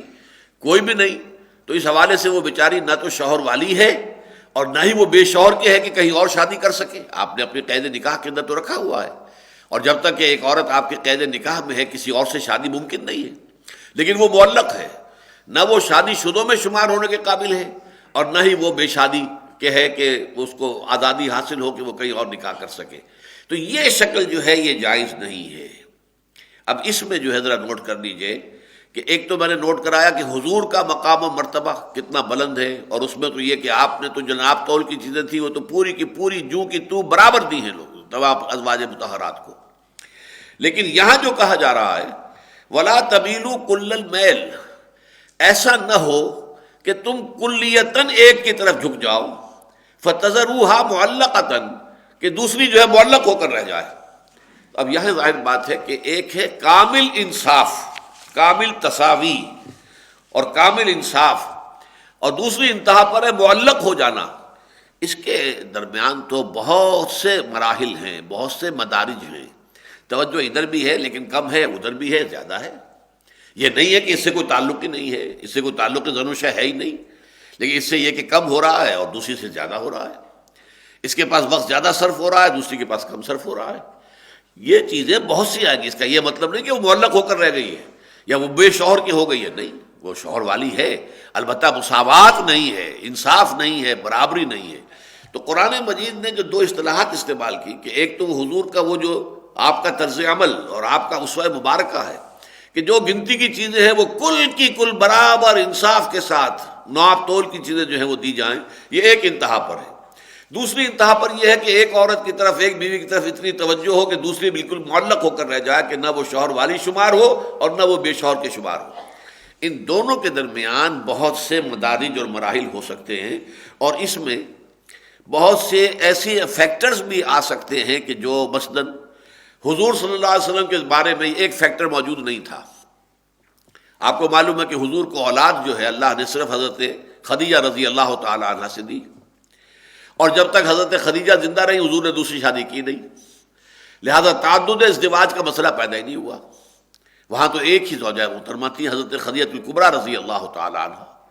لہذا وہاں کسی عدل کا، کسی اور توازن کا کوئی معاملہ پیدا نہیں ہوا. اور آپ نے جو بعد میں شادیاں کی ہیں ایک سے زائد 8 ازواج جو ہیں ایک وقت میں آپ کے نکاح میں رہی ہیں، تو ان میں یہ ہے کہ کسی کو بھی اولاد نہیں دی. نہ حضرت عائشہ کے ہاں اولاد ہے، نہ حضرت حفصہ کے ہیں، نہ ام سلمہ کے ہے، نہ زینب بن جحش کے ہے، کسی کے نہ سودا کے ہے، نہ زما کے ہے، کسی کے ہاں بھی نہیں رضی اللہ تعالیٰ عنہن اجمعین. لیکن یہ کہ اب ظاہر بات ہے کہ اگر عام حالات لیے جائیں، ایک زوجہ وہ ہے جس کے بچے ہیں، ایک وہ ہے جس کے بچے نہیں ہیں، تو وقت کی مساوات کیسے ہوگی؟ ظاہر بات ہے بچوں کا حق بھی تو ہے کہ نہیں ہے. تو بچوں کا حق جو ہے وہ اس زوجہ کے حصے میں پڑنے میں پڑ جائے گا کہ جس کے پاس اولاد ہے، اور جس کے پاس اولاد نہیں ہے وہ اس اعتبار سے کم تر رہ جائے گی. یا فرض کیجئے کہ 2 ہیں، دونوں کے ہاں اولاد ہے، ایک کے ہاں کم ہے دوسرے کے ہاں زیادہ ہے، تو زیادہ بچوں کا حق جو ہے وہ زیادہ وقت کا تقاضا کرے گا، زیادہ توجہ چاہے گا، زیادہ جو ہے اس کا وقت گزرے گا اس کے ساتھ، اور جو کم بچے جہاں پر ہیں اسی مناسبت سے اس کے اندر کمی آ جائے گی. تو یہ مختلف فیکٹرز ہیں کہ جن کی وجہ پر کمی بیشی ہو سکتی ہے. لیکن یہ نہ ہو کہ ایک عورت بالکل معلق کر کے بٹھا دی جائے، اس کی کوئی حیثیت ہی نہ رہے، اس کا کوئی مستقبل نہ رہے، وہ گویا کہ نہ تو شادی شدوں میں شمار ہو سکے اور نہ بے شادی شدہ کے. یہ چیز جو ہے یہ دین کے اندر بہت بڑا گناہ ہے، بہت بڑا گناہ ہے، بہت بڑا گناہ ہے. لیکن اس سے آگے چلیے، ایک تیسری شکل ہو سکتی ہے. 128ویں آیت میں پڑھیے، وَإِنِ امْرَأَةٌ خَافَتْ مِنْ بَعْلِهَا نُشُوزًا، اور اگر کوئی خاتون اپنے شوہر کی طرف سے یہ اندیشہ رکھے کہ وہ اس کی طرف سے عدم توجہی کر رہا ہے، اس کے حقوق ادا نہیں کر رہا، اس کے ساتھ جو ہے حسن معاشرت کا معاملہ نہیں کر رہا، اور اعراضاً، یا اب اس نے پہلوتی ہی کر لی ہے، نگاہ بالکل ہٹا لی ہے، توجہ ہٹا لی ہے، اعراض کیا ہے، فلا جناح علیہما ان یصلحا بینہما صلحا، تو ان دونوں کے مابین کوئی حرج نہیں ہے کہ وہ آپس میں صلح کر لیں. اس سے کیا مراد ہے؟ یعنی ایک شخص جو ہے اس کی 2 بیویاں ہیں، ایک بیوی کی طرف رجحان زیادہ ہے اور دوسری کی طرف کم ہے، میلان نہیں رہا ہے. اب بیوی کا یہ اختیار ہے یا تو وہ تقاضا کرے کہ میرے ساتھ پوری برابری کرو، اور یہ شوہر جو ہے اس کے تقاضے کو پورا کرے. لیکن شوہر کو ایک دوسرا اختیار بھی حاصل ہے، وہ چاہے تو اسے طلاق دے سکتا ہے، لیکن اگر وہ عورت یہ چاہے کہ نہیں میں طلاق تو نہیں چاہتی اور وہ صلح کر لے، میں اپنے حقوق میں کمی برداشت کرنے کو تیار ہوں. یہ حضرت سودا کے ساتھ معاملہ ہوا تھا. حضرت سودا کو یہ اندازہ ہوا، اور یہ تفسیر ابن کثیر کے اندر درج ہے کہ حضور کی توجہ نہیں ہے، چونکہ بوڑھی ہو گئی تھی تو حضور کی توجہ نہیں ہے، اور انہیں اندیشہ یہ ہوا کہ حضور کہیں مجھے طلاق نہ دے دیں. تو انہوں نے پھر حضور سے خود یہ آفر کی کہ میں اپنے جملہ مطالبات، جملہ حقوق سے آپ کو بری کرتی ہوں، مجھے آپ طلاق نہ دیں، مجھے رکھیں اپنی بیویوں میں. میں چاہتی ہوں کہ آخرت میں اٹھوں تو آپ کی ازواج کے ساتھ ہی اٹھوں. یہ سعادت میرے لیے اس سے بہت بڑی ہے کہ میں دنیا میں کسی بھی اپنے حق کا مطالبہ آپ سے کروں. چنانچہ انہوں نے اپنی باری بھی حضرت عائشہ کو دے دی. اچھا، انہیں یہ اندازہ بھی تھا کہ حضرت عائشہ کی طرف حضور کا میلان زیادہ ہے، طبیعت کا رجحان ہے، لیکن اس سے پہلے آپ نے کبھی یہ نہیں کیا کہ حضرت عائشہ کے لیے ہفتے میں 2 دن رکھ لیے ہوں، یا یہ کہ ان کی باری جو ہے جلدی جلدی آ جاتے. قطع نہیں، وہ تو پورا اپنے تمام قلبی میلان کے باوجود وہ ساری بات میں باقی جو ہے وہ گنتی پوری ہو رہی تھی. حساب کتاب کی چیزوں کے اندر تو بالکل تساوی ہے، مساوات ہے. لیکن یہ ہے کہ حضرت سودا نے چونکہ اندازہ کر لیا تھا، لہذا اپنی باری حضرت عائشہ صدیقہ رضی اللہ تعالیٰ عنہ کو دے دی. تو یہ صلح جو ہے، یہ صلح کر لینا، یہ گویا کہ عورت کا حق ہے، اختیار ہے اسے، وہ چاہے تو صلح کر لے. اگر وہ یہ کہے کہ مجھے بہرحال علیحدہ نہ کرو، مجھے طلاق مت دو، تو وہ صلح کر لیں. ان یصلحا بینہما صلحا، اور یہ بینہما سے یہ بات نکالی گئی ہے کہ یہ آپس ہی میں طے کرنے والی بات ہے. یہ کسی عدالت کے ذریعے سے، کسی تھرڈ ایجنسی کے ذریعے سے، کسی چوپال کے ذریعے سے، کسی پنچایت کے ذریعے سے کرنے والی بات نہیں ہے. یہ تو ظاہر بات ہے کہ شوہر بیوی کے معاملات جو ہیں وہ ایک دوسرے سے خوب واقف ہیں، لہذا جتنا کچھ بھی اس کا میلان ہے، نہیں ہے، کتنا رہ گیا ہے، کیا اس کی قلبی کیفیت ہے، وہ بیوی خوب پہچانتی ہے. اب وہ اسے خود جو ہے اپنی جگہ پر وے کر لے، اس کو وزن دے لے کہ کیا میرے لیے بہتر ہے کہ میں اس سے خلا کر لوں اور اس سے طلاق حاصل کر کے پھر کہیں اور شادی کروں، یا یہ ہے کہ میں بہرحال کمتر حقوق پر قناعت کر کے، اور وہ کمتر کا فیصلہ جو بھی ہوگا وہ ان کے آپس میں صلح سے ہو جائے گا. فلا جناح علیہما ان یصلحا بینہما صلحا والصلح خیر. اب اس میں تاکید بھی کر دی، صلح میں خیر ہے، بھلائی ہے. تعلق کا منقطع ہونا اللہ کو پسند نہیں ہے. تعلق جو ہے ضرور شوق کا جو ایک دفعہ قائم ہو گیا، نکاح ہو گیا، تو شریعت اسلامی یہ چاہتی ہے کہ یہ قائم رہے، برقرار رہے مرتے دم تک کے لیے. لہذا یہ کہ کوئی کمی بیشی کر کے حقوق کے معاملے میں صلح کر لی جائے تو یہ بہتر ہے. والصلح خیر وَأُحْضِرَتِ الْأَنفُسُ الشُّحَّ، اور لوگوں کے دلوں کے اندر تو لالچ موجود ہے. ظاہر بات ہے کہ مرد جو ہے وہ چاہے گا کہ مجھے اس کا مہر ادا نہ کرنا پڑے، عورت چاہے گی کہ میں اپنا مہر جو ہے جلد سے جلد لے لوں. مختلف تقاضے ہوں گے ہر ایک کے، لیکن یہ ہے کہ ہر ایک جو ہے وہ اپنے معاملات کے اندر کمی کرنے کو تیار ہو. بیوی اپنا مہر چھوڑ دے کہ ٹھیک ہے میں آپ سے مہر کا تقاضا بھی نہیں کرتی، لیکن آپ مجھے طلاق نہ دیں. ہو سکتا ہے وہ اگر اسی کے گھر میں رہنا چاہتی ہو. وَإِن تُحْسِنُوا وَتَتَّقُوا، لیکن اے مردو اگر تم احسان کی روش اختیار کرو اور تقوی کی روش اختیار کرو، فَإِنَّ اللَّهَ كَانَ بِمَا تَعْمَلُونَ خَبِيرًا، تو اللہ تعالیٰ جو ہے جو کچھ تم کر رہے ہو اس سے باخبر ہے. اس کے بعد وہ آیت آئی جو ہم پڑھ چکے ہیں، وَلَن تَسْتَطِيعُوا أَن تَعْدِلُوا بَيْنَ النِّسَاءِ، یہ تمہارے امکان میں ہے ہی نہیں کہ تم اس طرح کا عدل کر سکو. یعنی قلبی میلان کا معاملہ تمہارے اختیار میں ہے ہی نہیں، وہ عدل تو ہو سکتا ہی نہیں عورتوں کے مابین. وَلَوْ حَرَصْتُمْ، خواہ تم اس کے کتنے ہی خواہش مند ہو، کتنی تمہاری تمنا اور آرزو ہو.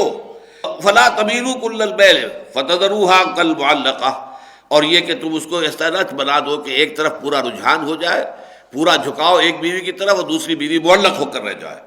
وَإِن تُصْلِحُوا وَتَتَّقُوا، اگر تم اصلاح کر لو اور تقوی کی روش اختیار کرو، فَإِنَّ اللَّهَ كَانَ غَفُورًا رَحِيمًا، تو اللہ تعالیٰ تو غفور اور رحیم ہے ہی. اس کی اب آخری شکل یہ رہ جاتی ہے. یہاں بھی میں آپ کو بتا دوں کہ ایک عجیب توجیہ کی گئی ہے. یعنی قرآن مجید میں جب آیت نمبر 3 میں فرمایا گیا کہ اگر تمہیں اندیشہ ہو کہ تم انصاف نہیں کر سکو گے تو پھر فواحدہ، وَإِنْ خِفْتُمْ أَلَّا تَعْدِلُوا فَوَاحِدَةً، تمہیں ایک سے زیادہ یعنی 4 کی حد تک شادیاں کرنے کی اجازت ہے، لیکن اگر تمہیں اندیشہ ہو کہ عدل نہیں کر سکو گے تو ایک پر جو ہے قناعت کرو. اور یہاں فرما دیا گیا وَلَن تَسْتَطِيعُوا أَن تَعْدِلُوا بَيْنَ النِّسَاءِ وَلَوْ حَرَصْتُمْ، چاہے تم کتنا ہی چاہو تم عورتوں کے مابین انصاف کر ہی نہیں سکتے. اس کا کیا مطلب ہوا؟ ایک سے زیادہ شادی نہیں کر سکتے. یہ نتیجہ نکالا ہے جدید ذہن نے، جدید مفکرین نے، جدید جو حدیث اور سیرت سے جو اپنے آپ کو بالکل ہی سمجھتے ہیں مستغنی، اور قرآن مجید کی جو ہے وہ جس طرح چاہیں جو ہے تفسیر کرنے لگے، حضور صلی اللہ علیہ وسلم کے فرمودات اور آپ کے تعامل اور صحابہ کے تعامل کو بالکل نظر انداز کرتے ہوئے یہ انہوں نے نتیجہ نکالا۔ حالانکہ یہاں اس کے بعد فرمایا جا رہا ہے کہ ایسا نہیں ہونا چاہیے کہ فَتَبِيلُوا كُلَّ الْمَيْلِ فَتَذَرُوهَا كَالْمُعَلَّقَةِ، دو کا ہونا تو یہ ثابت ہو رہا ہے کہ ایک کی طرف اتنا رجحان ہو جائے کہ دوسری بالکل معلق ہو کر رہ جائے، تو دو کا ثبوت اسی آیت سے ہو رہا ہے جس آیت کے اندر یہ کہا گیا ہے کہ تم انصاف نہیں کر سکتے۔ چنانچہ مفسرین نے اس انصاف کو لیا ہے قلبی میلان والا انصاف، یہ تمہارے اختیار میں نہیں ہے۔ جیسا کہ میں نے حدیث آپ کو سنا دی حضور کی کہ پروردگار اللہم ھذا قسمی فیما املکو، یہ میں نے تقسیم جو ہے برابری کی کر دی ہے ان تمام چیزوں میں کہ جو میرے اختیار میں ہے، لیکن فلا تلمنی، مجھے ملامت نہ کی جو قیامت کے دن فیما تملکو ولا املکو، اس معاملے میں کہ جس کا اختیار تیرے ہاتھ میں میرے ہاتھ میں ہے ہی نہیں، دل کا معاملہ تیرے ہاتھ میں ہے میرے ہاتھ میں نہیں ہے، لہذا اس کے اوپر مجھ پر گرفت نہیں ہونی چاہیے۔ تو یہی بات یہاں سمجھ لیجئے کہ یہ وہ احمقانہ طرز انداز ہے قرآن مجید سے استدلال کرنے کا کہ مارو گھٹنا پھوٹے آنکھ، بات کچھ کہی جا رہی ہو اور بات جو ہے یہاں پہ سامنے کچھ بھی اور لے آیا جائے۔ ذالک ادنیٰ اللہ تعولوا، یہ اس سے قریب تر ہے کہ تم بالکل ایک طرف نہ جھک جاؤ۔ اب اس میں ایک چوتھی بات بھی سمجھ لیجئے، فرض کیجئے کہ ایک عورت جو ہے راضی نہیں ہے کہ میں تو کمتر حقوق پر راضی نہیں ہوں، ایک بیوی راضی ہو گئی، ٹھیک ہے، آپ ہفتے میں 4 دن وہاں جائیں، مجھے 2 دن دے دیں، 3 دن دے دیں، کوئی بات نہیں، یا مجھے آپ 5 دن ادھر دے دیں، مجھے 2 دن دے دیں، یا ہفتے میں مجھے 1 دن دے دیں، یا جیسے حضرت سودا کا معاملہ تھا کہ میرے پاس آپ بالکل نہ آئے، وقت نہ گزاریں، لیکن مجھے اپنی زوجیت میں رکھیے۔ اگر یہ تو کرنا ہے تو موجود ہے، اس کا اختیار ہے۔ حقوق جو عورت کے ہیں ان کا اختیار عورت کو حاصل ہے، وہ جو چاہے اس میں سے سبمٹ کر دے، اس میں سے جو کمی چاہے کر دے، لیکن فرض کیجئے کہ نہیں کرنا چاہتی اور مزاج بھی نہیں مل رہے، اور شوہر کو بھی اندیشہ یہ ہے کہ میرا اب اس کی طرف سرے سے کوئی میلان ہے ہی نہیں، یہ معلقہ ہو کر رہ جائے گی، اور وہ طلاق دے دیتا ہے۔ تو یہ طلاق جو ہے، یا عورت خود کہتی ہے اچھا پھر مجھے آپ فارغ کر دیجیے، یہ طلاق بھی یہ واحد مقام ہے قرآن مجید کا کہ جہاں طلاق کو انکریج کیا گیا ہے۔ چنانچہ فرمایا گیا وَإِن يَتَفَرَّقَا، اگر وہ دونوں علیحدہ ہو جائیں، یغنی اللہ کلا من سعتہ،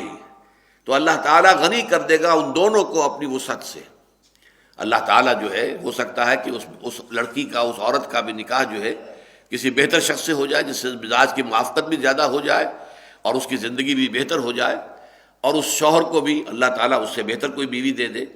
تو اگر تفرقہ ہو جائے تو کوئی حرج نہیں ہے۔ چنانچہ اگرچہ یہ کہا گیا ہے کہ ان ابغض الحلال عند اللہ طلاق، جو چیزیں حلال ہیں شریعت اسلامی کے روح سے، اس میں سب سے زیادہ مبغوض، ناپسندیدہ چیز جو ہے، مکروہ چیز جو ہے اللہ کے نزدیک وہ طلاق ہے۔ پسندیدہ یہی ہے کہ نکاح کا بندھن بنا رہے، لیکن اس میں چونکہ یہ سارے انسانی معاملات میں بالفعل یہ صورتیں پیدا ہوتی ہیں، ایک بیوی کی طرف طبیعت کا رجحان نہیں رہا ہے، انسان کے اختیار میں نہیں ہے یہ چیزیں، اس کے اوپر یہ ہے کہ زبردستی کچھ کرے گا اپنے اوپر تو اس میں ہو سکتا ہے کہ خود کوئی نفسیاتی بیمار بن جائے۔ لہذا اس حوالے سے ضروری ہے کہ کوئی نہ کوئی آؤٹ لیٹ اس کے لیے رکھا جائے، کوئی نہ کوئی جو ہے نکلنے کا راستہ جو ہے فراہم کر دیا جائے۔ تو اس میں پہلا راستہ فراہم کیا گیا فالصلح خیر، اگر ایک عورت جو ہے وہ خود اپنے حقوق سے جزواً یا کلیتاً دستبرداری اختیار کر لے اور کہے کہ مجھے اپنے گھر میں ضرور رکھیے تو ٹھیک ہے، اس کو اختیار ہے۔ اس سے اب یہ نہیں کہیں گے کہ یہ شوہر ظلم کر رہا ہے کہ اس نے یہ جو ہے یہ بات کیوں مانی اپنی بیوی کی، بیوی تو مجبوراً کہہ رہی تھی، ٹھیک ہے مجبوراً کہہ رہی ہو یا یہ کہ اپنے طیب خاطر سے کہہ رہی ہو، قانون کے اندر معاملہ یہی ہوگا کہ وہ کہہ کیا رہی ہے، وہ کہہ یہ رہی ہے کہ مجھے اپنے گھر میں رکھو، طلاق مت دو، لیکن یہ ہے کہ میں تم سے اپنے مطالبات کا تقاضا نہیں کرتی یا میں اپنے حقوق جو ہے ان میں کمی کرنے کو تیار ہوں۔ اگر یہ نہیں، اور پھر یہ کہ تفرقہ، پھر علیحدگی ہے، وَإِن يَتَفَرَّقَا یغنی اللہ کلا من سعتہ، تو اللہ تعالیٰ غنی کر دے گا ان دونوں کو اپنی وسعت سے۔ یہاں پہ ایک گویا کہ بہت ہی انڈائریکٹ انداز میں، بڑے سٹل انداز میں ترغیب دلائی جا رہی ہے کہ اگر مزاج نہیں مل رہے ہیں اور طبیعت ایسی ہو گئی، اس لیے کہ اس میں فتنے میں پڑنے کا بھی امکان ہے۔ ایک عورت فرض چیز کہہ دیتی ہے، حضرت سودا کا معاملہ تو خیر اور تھا، ام المومنین تھی رضی اللہ تعالی عنہا، پھر عمر ان کی بہت ہو گئی تھی، اس اعتبار سے ان کا معاملہ اور تھا، لیکن فرض کیجئے کہ دوسری بیوی جو ہے جس کی طرف اب میلان نہیں رہا ہے ایک انسان کا، وہ بھی ابھی جوان ہے، یا یہ کہ بہرحال جوان نہ ہو تو ابھی عمر کی اس سٹیج میں ہے کہ جس میں کہ ابھی اس کی سیکشول لائف جو ہے اس کی کنٹینیوٹی ہے، ابھی چل رہی ہے، تو اس میں ہو سکتا ہے کہ وہ کسی فتنے میں مبتلا ہو جائے پھر، اور اس شوہر کی عدم توجہی کی وجہ سے وہ کہیں زنا کی طرف کہیں جو ہے راغب نہ ہو جائے، معاذ اللہ ثم معاذ اللہ،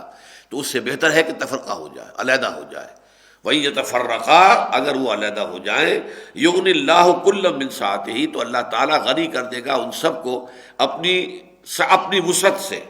وکان اللہ واسع حکیمہ، اللہ تعالیٰ وسیع ہے، بہت وسعت والا ہے، اس کے خزانوں میں کوئی کمی نہیں ہے، اور حکیم ہے، کمال حکمت والا ہے۔ چند نکات اس میں ابھی رہ گئے ہیں، جو آیت نمبر 3 ہم نے پڑھی ہے، یتیم لڑکی سے شادی نہ کرو، بلکہ یہ کہ اور عورتیں جو تمہارے لیے ہیں تو ان میں سے 2 2 3 3 4 4 کی حد تک شادی کر سکتے ہو۔ ایک مسئلہ اس میں یہ نکلا کہ تعدد ازدواج ثابت ہو گیا قرآن مجید میں نص قطعی کے ذریعے سے، لیکن ساتھ ہی تحدید ازدواج بھی ہو گئی۔ پہلے یہ تھا کہ تعدد تو چلا آ رہا تھا، اسلام سے پہلے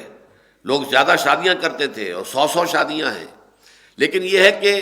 اسلام نے آ کر حد مقرر کر دی کہ اس سے زائد نہیں ہوگی، 4 سے زائد نہیں ہوگی۔ اب اس میں جو حکمتیں ہیں وہ ایک علیحدہ موضوع ہے، تعدد ازدواج کی کیا اہمیت ہے، کیا حکمتیں ہیں۔ دنیا میں عام طور پر جب تمدن کی طرف انسان آتا ہے تو اس میں عورتوں کی تعداد بڑھنی شروع ہو جاتی ہے، مردوں کی تعداد گھٹنی شروع ہو جاتی ہے۔ ویسے بھی قوم میں بحیثیت مجموعی مردانہ اوصاف کی کمی ہو جاتی ہے، اور زنانہ پن جو ہے خود مردوں کے اندر زنانہ پن آنا شروع ہو جاتا ہے۔ وہ جو علامہ اقبال نے کہا تھا کہ شیخ صاحب بھی تو پردے کے کوئی قائل نہیں، مفت میں کالج کے لڑکے ان سے بدزن ہو گئے، وعظ میں فرما دیا کل آپ نے یہ صاف صاف، پردہ آخر کس سے ہو، پردہ آخر کس سے ہو جب مرد ہی زن ہو گئے۔ تو مردوں کے اندر بھی زن موجود ہے۔ تو اس حوالے سے تمدن جب بڑھتا ہے تو ضرورت پیش آتی ہے کہ ایک سے زائد شادیوں کی اجازت ہونی چاہیے۔ جنگیں ہوتی تھیں یا اب بھی ہوتی ہیں، زیادہ کتنے مرد مارے جاتے ہیں۔ افغانستان میں کتنی عورتیں اس وقت بیوہ ہیں، آپ اندازہ کیجئے۔ یہ جو عرب وہاں پر ہمارے القاعدہ کے اراکین جو ہیں ان کے کتنے گھرانے ہیں،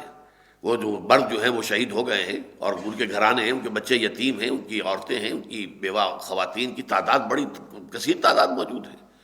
اس میں یہ ہے کہ اگر تعدد ازدواج نہ ہو تو بہت سی جو ہے عورتیں وہ بغیر شوہر کے رہ جائیں گی، اور پھر اس میں فتنے میں مبتلا ہونے کا اندیشہ ہے۔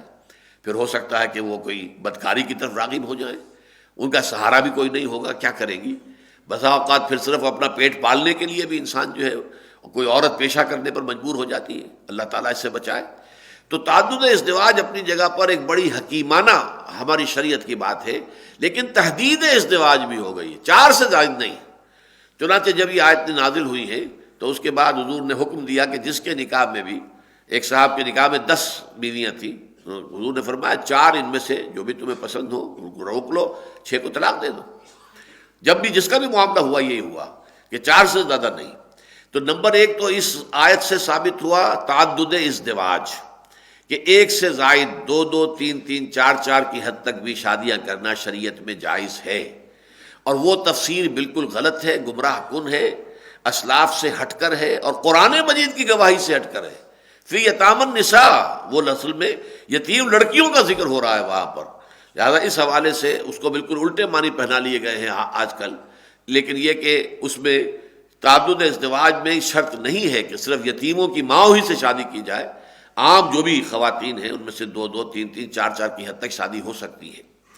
ایک اور نقطہ اس سے نکلا ہے اسلامی شریعت کا کہ نابالغ لڑکی کی بھی شادی ہو سکتی ہے، اس لیے کہ یتیم میں آپ کو بتا چکا ہوں، یتیم کا اطلاق ہوتا ہے بالغ جب ہو جائے تو پھر یتیم کا اطلاق نہیں ہوگا۔ جب بلوغ سے نیچے عمر ہے، چاہے لڑکا ہو چاہے لڑکی ہو، لڑکی بالغ ہو گئی اب یتیم نہیں کہلائے گی، وہ لڑکا بالغ ہو گیا وہ یتیم نہیں کہلائے گا۔ تو فی یتام النساء، یتیم لڑکیاں جو ہیں ظاہر بات ہے وہ وہی ہیں کہ جو نابالغ ہیں، تو ان سے نکاح کی ممانعت نہیں ہے، بلکہ یہ ضمنی طور پر یہاں یہ مسئلہ بھی واضح ہو گیا کہ ان کے ساتھ نکاح ہو سکتا ہے، اور نکاح جو ہے یہ نابالغ لڑکی کا یہ جائز ہے۔ بہرحال اس کے درمیان میں جو میں نے آپ سے عرض کیا کہ بہت سے فیکٹرز ہو سکتے ہیں۔ ایک تو یہ کہ حضور کے اسوہ کاملہ تک پہنچنا کسی انسان کے بس میں ہے نہیں، حضور نے تو کیا ہے، یہ ہر شے ناپ تول والی جو ہے وہ برابر برابر برابر برابر دی ہے، دل کے میلان میں آپ نے فرمایا اے اللہ یہ تیرے اختیار میں، میرے اختیار میں نہیں. اور قرآن مجید نے بھی کہہ دیا کہ تم جتنا بھی چاہو کر ہی نہیں سکتے، تمہارے اختیار میں نہیں ہے. تمہارا قلبی میلان، تمہارا قلبی رجحان جو ہے یہ تمہارے اختیار میں نہیں ہے. لہذا وہ تو گویا کہ تساوی اور انصاف اور مساوات کے دائرے سے سرے سے خارج ہو گیا. اس کے علاوہ گنتی کی چیزوں میں بھی دوسرے فیکٹرز ہو سکتے ہیں جس کی وجہ سے کمی اور بیشی کی جا سکتی ہو. جیسا کہ میں نے عرض کیا کہ ایک صاحب اولاد ہے تو ظاہر بات ہے کہ اس کی طرف توجہ زیادہ ہوگی، وقت زیادہ لگے گا، اسے نان نفقہ زیادہ دیا جائے گا. ایک بغیر اولاد کے ہے، اسی اعتبار سے اس کے حقوق کم ہو جائیں گے. تو یہ مختلف فیکٹر جو حضور کے معاملے میں نہیں ہوئے یہ جمع فیکٹرز، اس لیے کہ حضور کے تو جب صاحب اولاد تھی آپ کی اہلیہ تو وہ اکیلی تھی، حضرت خدیجہ الکبریٰ رضی اللہ تعالی عنہا، وہ تنہا تھی. اس وقت تک تعدد ازدواج کا مسئلہ پیدا ہوا ہی نہیں تھا. اور جب تعدد ازدواج کا مسئلہ پیدا ہوا ہے تو حضور نے پھر کسی بھی زوجہ محترمہ سے آپ کو اولاد نہیں دی. اولاد آپ کے ہوئی بھی ہے، ولد ہوا ہے. حضرت ابراہیم وہ پیدا ہوئے ہیں کس سے؟ حضرت ماریہ قبطیہ سے. وہ کنیز تھی کہ جو مقوقس شاہ مصر نے ہدیتاً حضور کو ارسال کی تھی، ان سے ہوا ہے. حضرت ابراہیم کی ولادت ہوئی ہے، وہ بھی بچپن میں وہ بھی فوت ہو گئے. جیسے کہ طیب و طاہر جو تھے، قاسم اور طاہر، وہ دونوں فوت ہو گئے تھے بالکل بچپنے میں. اسی طریقے سے ابراہیم کا بھی انتقال ہو گیا. لہذا وہاں پر یہ مسئلہ سرے سے پیدا ہوا ہی نہیں. اور تمام خواتین کے لیے حضور نے ازواج مطہرات کے لیے جو بھی ناپ تول تھا اس کو پورا برابر رکھا ہوا تھا. تو ہمارے لیے بھی آئیڈیل تو یہی ہوگا، ہر شوہر جو ہے وہ کوشش کرے زیادہ سے زیادہ کہ تساوی ہو. البتہ دوسرے فیکٹرز جو ہیں ان کو سامنے رکھ کر جو ہے اس کے اندر کمی بیشی ہو، اور عام طور پر نہ ہو، بغیر کسی عامل کے کوئی کمی بیشی ہونی نہیں چاہیے. لیکن اگر کوئی عامل ایسے موجود ہوں کہ جن کا منطقی تقاضا یہ ہو کہ کسی ایک طرف زیادہ ہو دوسری طرف کم ہو، تو یہ اصل میں لفظ عدل اور لفظ قسط جو ہے اس کا مفہوم میں نے کئی مرتبہ عرض کیا ہے کہ قرآن مجید میں لفظ انصاف کہیں نہیں آیا. انصاف کرو کہیں نہیں آیا. عدل اور قسط، اس لیے کہ برابر نصف کر دینا یہ بہت کم ایسی کیفیات ہوتی ہیں دنیا میں کہ جہاں پہ اس پر اتفاق کیا جا سکے اور یہ چیز اپلیکیبل ہو. فرض کیجئے کوئی بوجھ اٹھانا ہے، اب ایک آدمی تکڑا جوان ہے، ایک یا تو بوڑھا ہے یا بچہ ہے، کیا آپ برابر بوجھ رکھیں گے ان کے سروں کے اوپر؟ ظاہر بات ہے نہیں. یہ عدل کے تقاضے کے خلاف ہو جائے گا. توازن یہ ہوگا کہ جو زیادہ تکڑا جوان ہے، تنو مند ہے، صحت مند ہے، وہ زیادہ بوجھ اٹھائے. جو بچہ ہے، کمزور ہے، لاغر ہے یا بوڑھا ہے، وہ کم اٹھائے. بلکہ یہ بھی ہو سکتا ہے کہ بالکل نہ اٹھائے، اس کو بالکل بری کر دیا جائے اس سے. تو جس طریقے سے ترازو کا معاملہ ہے کہ ترازو میں یہ مٹھی ہے اور اس کے ادھر بھی بازو ہے ادھر بھی بازو، ایک آرم یہ ہے ایک آرم یہ ہے. اگر یہ آرم ان ایکول ہے، اگر تو یہ برابر ہے، 1 فٹ یہ ہے 1 فٹ یہ ہے، تو ادھر جو وزن آپ رکھیں گے اس کے بالکل برابر وزن دوسرے پلڑے میں رکھیں گے تو ترازو سیدھی رہے گی، ڈنڈی سیدھی رہے گی.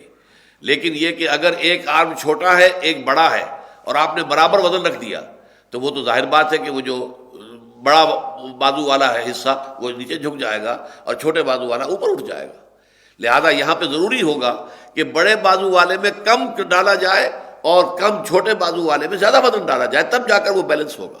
تو قسط اور عدل کے اندر توازن کا معاملہ آتا ہے ان الفاظ کے اندر، جبکہ انصاف جو ہے وہ نصف سے بنا ہے، برابر 2 حصوں میں تقسیم کر دینا. اور یہ قرآن مجید کے اندر بڑی حکمت پر مبنی ہے یہ بات کہ انصاف کا لفظ قرآن مجید میں کہیں آیا ہی نہیں ہے. جو لفظ آیا ہے وہ عدل اور قسط ہے.